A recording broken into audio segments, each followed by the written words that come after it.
वो तो बहाना ढूंढ रहे हैं मुसलमानों को मारने के लिए। मोदी ने एक स्टेटमेंट दिया है, एक स्टेटमेंट मुझे बताएं जो लिंचिंग्स हो रहे हैं, उसको कितने बिल्कुल दफे ठीक। कहा गया है? अमेरिका बहादुर ने तो 10 दफे कहा है होगा उनको प्राइवेटली कि खुदा के लिए कुछ कहो, तुम्हारे को सपोर्ट करना बड़ा मुश्किल हो रहा है अमेरिका में। उधर भी कुछ लोग आ गए और कह रहे हैं ये किस किस्म की गवर्नमेंट है।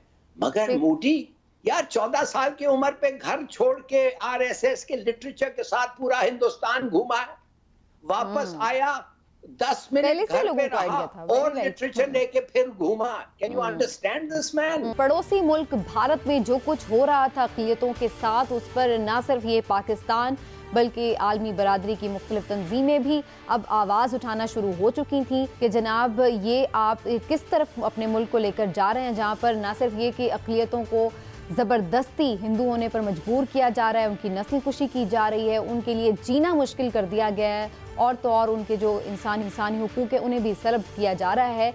बल्कि अब सूरत हाल इस हद तक ख़राब हो चुकी है कि ख़ुद इंडिया के अंदर से भी ये आवाज़ें उठ रही हैं। हम स्पेसिफिकली बात कर रहे हैं जनाब उस ख़त की जो प्रेसिडेंट और प्राइम मिनिस्टर के नाम लिखा गया है 5 साबिक आर्मी चीफ्स की जानिब से, और उन्होंने ओपनली इसमें ये बात को कंडेम किया है कि जनाब आप ये जो हिंदुत्वा रियासत बनाने जा रहे हैं इसकी हम सख्त मुखालिफ हैं। इससे जो है हमारे मुल्क की जो अमन है, जो उसका एक हार्मनी है, उसको नुकसान पहुंचने जा रहा है। उन्होंने ये बताइए कि ये कितना इम्पोर्टेंट है कि खुद आपके जो साबिक आर्मी चीफ्स हैं वो उठ के ये लेटर लिख रहे हैं प्राइम मिनिस्टर को, प्रेसिडेंट को, तो कितना इम्पोर्टेंट है ये और इसका कोई असर हो सकता है? देखिए, पहली चीज तो ये है कि इससे ज्यादा इम्पोर्टेंस क्या हो सकता है कि एक आदमी जो एक फौज में आता है अपनी जान कुर्बान करने के लिए मुल्क को, तुम कह रहे हो कि उसको हम कत्ल करना चाहते हैं।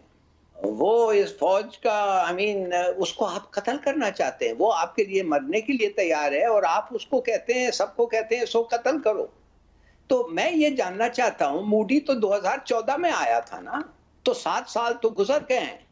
तो क्या 7 साल बाद आपको ये ख्याल आया है? उससे पहले आप नहीं पता था आपको मोदी का डीएनए क्या है, उसका बैकग्राउंड क्या है, वो कितना सा इंतहा पसंद है कि आपको 7 साल लगे और एक रेजिग्नेशन नहीं आया, एक आदमी अपना मेडल नहीं वापस किया या फेंका।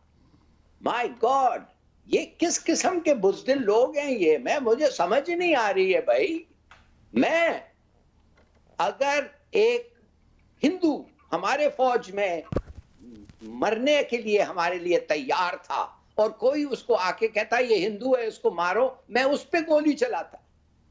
और अगर मेरा प्राइम मिनिस्टर जो मेरा कमांडर इन चीफ था, अगर वो मुझे ऐसी बात कहता तो मैं फौरन इस्तीफा देके हट जाता। भाई, prime minister commander in chief है, वो लोग कह रहा है कि इस आदमी के मुसलमानों को, सिखों को, ये वो को मारो, और कोई रिएक्शन नहीं है। ये 5 चीफ्स रिटायर होने के बाद इनको ख्याल आया कि खत लिखे। अच्छा, ये है इस आर्मी की ये है स्पिरिट। सबीना, गुजारिश ये है कि मैं तो ये समझता हूँ कि ये बड़ी अच्छी चीज़ है कि एक वहाँ पे इंटेलिजेंस है जो वो ये सोच रही है। देखिए, ये सिर्फ 5 इंडियन आर्मी चीफ जो हैं साबिक, उन्होंने ख़त नहीं लिखा। ये 100 के करीब लोग हैं जिसमें ब्यूरोक्रेट्स भी शामिल हैं, जिसमें साबिक फौजी भी हैं, दूसरे हैं, और बड़े अहम लोग हैं जिन्होंने ये ख़त लिखा है। दूसरी बात ये कि सुप्रीम कोर्ट के तकरीबन 76 वकला जो हैं, उन्होंने chief justice of Indian supreme court को भी एक ख़त लिखा है जिसमें उन्होंने कहा है कि अक़लियतों के हवाले से जो ये मामला हो रहे हैं इंडिया में, इस पे सुप्रीम कोर्ट सो मोटो एक्शन ले ताकि इन चीज़ों से बचा जा सके। तो अब इसका मतलब ये है कि वहाँ पे रियलाइजेशन हो रही है, चले देर आए दुरुस्त आए, अगर ये काम हुआ है तो अल्लाह करे कि वहाँ पे कुछ बेहतरी आ जाए। लेकिन समझने वाली चीज़ ये है कि ये जो वतन परस्ती होती है या मज़हब कार्ड होता है, इसको आमतौर पे इस्तेमाल कब किया जाता है? इसको इस्तेमाल ही आमतौर पे उस वक्त किया जाता है जब आप अपनी कारकर्दगी के हवाले से कुछ नहीं कर पाते, जब आपकी कारकर्दगी सिफर होती है, आप अपने मुल्क और आवाम के लिए कुछ नहीं कर पाते, तो इस तरह के सहारे ढूंढते हैं और ये मामलात करते हैं। मोदी जो है उसने भी बुनियादी तौर पे यही किया है, जिसका नतीजा ये है कि भारतीय मुआशरा जो है वो तबाही के दहाने पे पहुंच चुका है। वहाँ पे आप एक बात ये देख लें कि हुकूमत इस वक्त अमलन अगर आप देखें तो फाशिस्ट हुकूमत है, और हिंदुत्व के फ़रोग के लिए जो उन्होंने किया है, रोज़ाना जिस तरह से मुख्तलिफ शहरों में इज्तिमात होते हैं, वहाँ पे फिर तकरीरें होती हैं, और हुकूमती वुज़रा इवन के हरियाणा के वज़ीर आला जो हैं, जो बीजेपी से जिनका ताल्लुक है, उन्होंने ऐलान किया है कि जनाब हम अपने गांव में नमाज जो है उसको अब बर्दाश्त नहीं कर सकते कि खुले मैदान में कोई नमाज अदा करे। तो इस तरह की जो बातें हैं ये देखें, अब यही चीज़ ये भी तो बात है ना कि ये दूसरी बार इलेक्ट होके आए हैं, तो फिर क्या हम ये एक्सपेक्ट करें कि जो वहाँ के लोग हैं वो चाहते हैं कोई इस टाइप की रियासत जो उन्होंने दोबारा इनको मुसल्लत कर लिया अपने ऊपर?